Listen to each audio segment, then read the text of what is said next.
Halo teman-teman, hari ini kita akan membahas tentang First Run League Neo Run.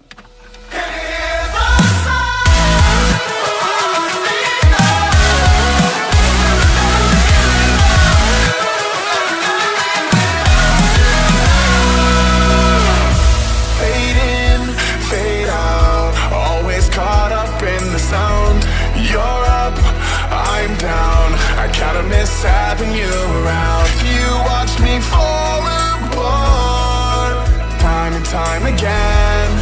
Couldn't lose you in the end. But if you call my name, it'll be okay. I'm never gonna leave without you. I'm never gonna leave without you. Can you hear the sound of my heartbeat now? I'm never gonna leave without you. I'm never gonna leave without you. Terima kasih banyak buat League yang udah ngirimin saya sepatu ini, tapi video ini nggak bisa diintervensi oleh siapapun karena video ini adalah murni pendapat pribadi saya sebagai pelari jelata. Bagi teman-teman yang masih belum subscribe, klik tombol subscribe yang warna merah yang di bawah ini biar saya makin semangat untuk membuat video-video bermanfaat buat teman-teman sekalian dan biar nggak ketinggalan kalau misalnya saya upload video baru tentunya seputar Nia Lari. Kali ini kita kedatangan dari brand League lagi yang mana lagi gencar-gencarnya produksi sepatu divisi runningnya ya. Saya senang banget karena kompetisi sepatu running di Indonesia, terutama dari brand lokal tuh sekarang lagi padet-padetnya. Karena memang marketnya lagi tinggi gitu ya untuk di segmen runningnya. Nah, saya harap untuk semakin banyaknya brand yang mengeluarkan runningnya gitu ya, running artikelnya itu saya berharap semakin tinggi pula kualitasnya karena bersaing gitu ya, dan semakin dalam R&D-nya, nggak cuman asal produksi sepatu aja. Oke, nggak usah lama-lama, langsung kita bahas sepatu League Neo Run ini mulai dari beratnya terlebih dahulu. Setelah saya timbang manual di ukuran saya 42, sepatu ini ada di angka 280-an. Yang mana masuk kategori tengah-tengah atau standarnya sepatu lari ya beratnya sekitar segituan. Di antara 250 sampai 300 gram adalah sepatu lari dengan berat yang standar atau rata-rata lah ya. Jadi bisa dibilang masih masuk, tidak ada hal yang aneh-aneh gitu ya untuk berat sepatunya. Bukan berat tapi nggak bisa dibilang ringan juga karena tidak di bawah 250 gram. Kemudian kalau dia itu diploting oleh League sebagai sepatu daily trainer. Ya menurut saya berat segitu memang cocok banget untuk sepatu daily trainer. Kita berlanjut ke bagian uppernya. Untuk uppernya sendiri dia menamainya dengan Exoskin, yang mana Exoskin diklaim sebagai upper yang breathable. Kemudian dia juga ringan gitu ya untuk di bagian uppernya. Saya sendiri tidak setuju dengan klaimnya League karena menurut saya breathability-nya cukup rendah karena setelah saya tes dengan mesin asap juga hasilnya kurang memuaskan gitu ya. Masih banyak yang lebih breathable.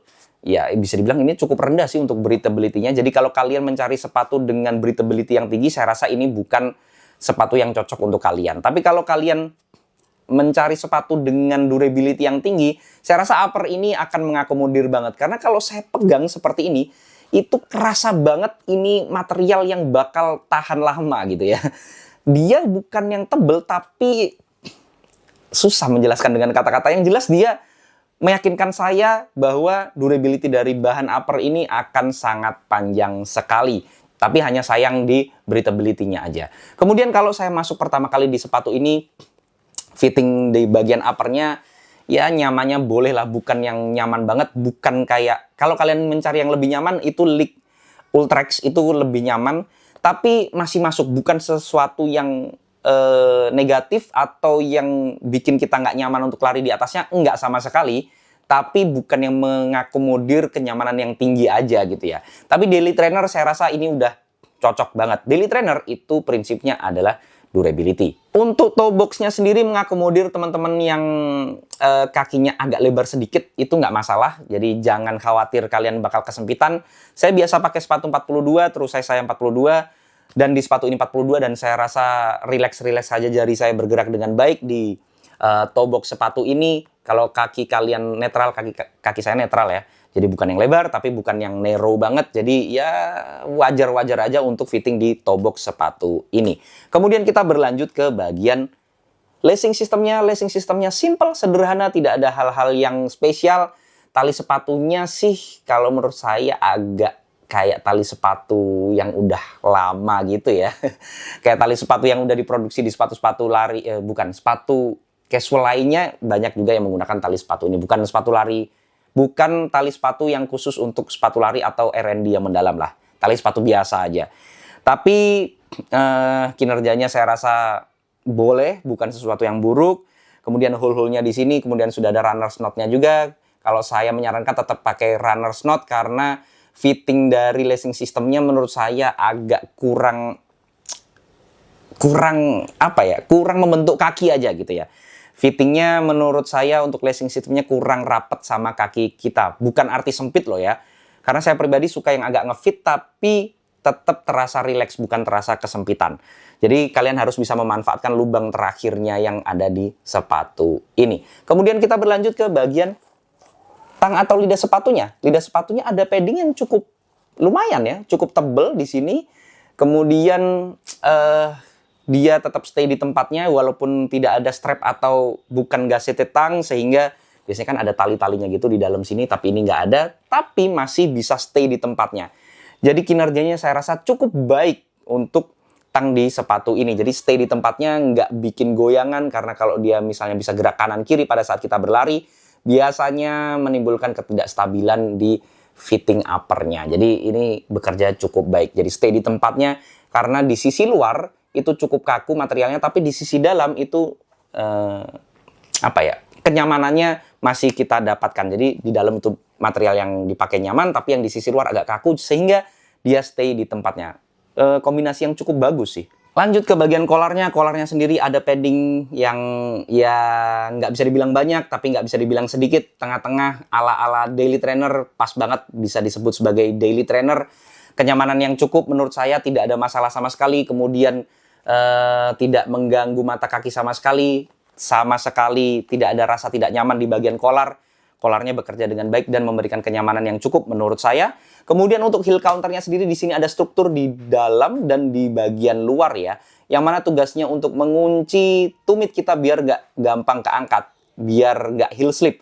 Tapi menurut saya kinerjanya kurang di heel counter sepatu ini. Kuncian ke tumit saya itu agak sedikit kurang maksimal, masih ada perasaan keangkat sedikit di bagian tumit, sehingga yang tadi saya sampaikan harus memanfaatkan lubang terakhir ini. Runners knot-nya harus dipakai banget, karena kalau enggak itu bakal gampang keangkat di bagian tumit. Jadi saya merasakan pertama kali pakai itu, waduh, saya nggak pakai lubang terakhirnya, sehingga ya kurang maksimal aja gitu ya. Fittingnya kayak agak kedodoran, terutama di bagian belakang atau di bagian heel counternya. Tapi setelah saya pakai itu better, meskipun nggak bisa dibilang langsung fittingnya enak semuanya, tapi setidaknya better kalau misalnya kita pakai runners knot-nya, karena ya sangat kurang untuk di bagian heel counternya. Lanjut ke bagian midsole-nya. Midsole-nya sendiri dia menggunakan EVA foam yang mana nggak setebel itu, jadi agak sedikit minimalis, tapi nggak bisa dibilang sedikit ya. Ini termasuk lumayan ala-ala daily trainer, yang mana daily trainer yang bisa dipakai berbagai macam latihan sampai ke tempo menurut saya. Jadi speed agak naik sedikit bisa, tapi kalau kenceng banget untuk speed session bukan peruntukannya, karena beratnya sendiri masih 280-an gram, bukan yang ringan banget. Jadi memang untuk daily trainer sejati gitu ya. Kalau EVA foam ini terkenal akan durability-nya. Jadi kalau saya sih melihat durability-nya juga akan panjang gitu ya. Dan untuk EVA foam-nya sendiri termasuk stabil, bukan yang empuk banget, karena setelah saya ukur manual dengan durometer dia ada di angka 32-33an, yang mana itu termasuk stiff. Jadi lebih kecenderungannya ke stability, bukan ke softness-nya, bukan yang keempukannya gitu ya.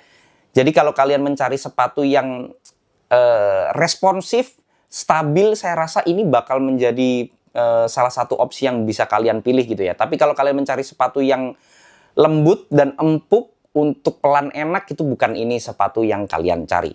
Lanjut ke outsole-nya. Untuk outsole-nya sendiri teman-teman bisa lihat rubbernya yang berwarna hitam. Jadi tumpuan utama itu sebenarnya ada di rubbernya ya. Rubbernya menurut saya ini cukup tebal. Untuk kategori daily trainer ini bakal panjang banget sih kayaknya umur dari sepatu ini. Tapi saya nggak bisa ngejudge dari pemakaian pertama. Tapi kalau saya melihat ini umurnya bakal panjang banget. Jadi sinkron ya, mulai dari atas sampai bawah kayaknya durability-nya panjang sesuai dengan segmennya, yaitu segmen daily trainer yang mana paling banyak latihan lari kita akan di daily trainer sepatu yang kita pakai gitu ya. Jadi umurnya harus panjang. Kemudian penempatannya sendiri agak sedikit kurang, terutama di tengah sini ya. Setidaknya ada sedikit lah, karena ada sebagian orang yang dia foot strike-nya itu di bagian tengah sini atau mid strike. Tapi kalau kalian yang pakainya heel strike, saya rasa aman banget karena dilindungi dengan sangat baik di bagian belakang. Di sini tumitnya juga dikasih rubbernya cukup tebal, jadi ya aman-aman aja kalau kalian masih pakai heel strike. Tapi kalau mid strike, kanan kirinya sebenarnya aman ya karena ada, tapi yang di tengahnya persis ini yang sedikit harus diwaspadai. Tapi ya semoga tidak ada permasalahan berarti kalau di tengah. Tapi kalau di pinggir biasanya memang itu bakal fatal kalau misalnya terkikis duluan. Tapi kalau tengah biasanya sih aman-aman aja. Ya kita harapkan durability dari outsole-nya sih bagus gitu ya. Setelah saya cek harganya di marketplace, dia angkanya di sekitar 500-an untuk harga sepatu 500 ribuan dengan kualitas yang seperti ini saya rasa masih masuk akal. Ya, apalagi kalau kalian mengincar sepatu daily trainer dengan durability yang sangat tinggi, kemudian bisa dipakai beberapa macam latihan gitu ya, saya rasa ini masih masuk banget. Mungkin itu saja yang bisa saya bahas dari League Neo Run ini, tapi balik lagi itu semua adalah pendapat pribadi saya, jadi teman-teman boleh banget nggak setuju. Kalau ada koreksi, masukan, pertanyaan, dan juga pembahasan, bisa langsung sharing di kolom komentar. Jangan lupa subscribe channel biar saya makin semangat untuk membuat video-video bermanfaat buat teman-teman sekalian, dan biar nggak ketinggalan kalau misalnya saya upload video baru tentunya seputar dunia lari. Assalamualaikum warahmatullahi wabarakatuh.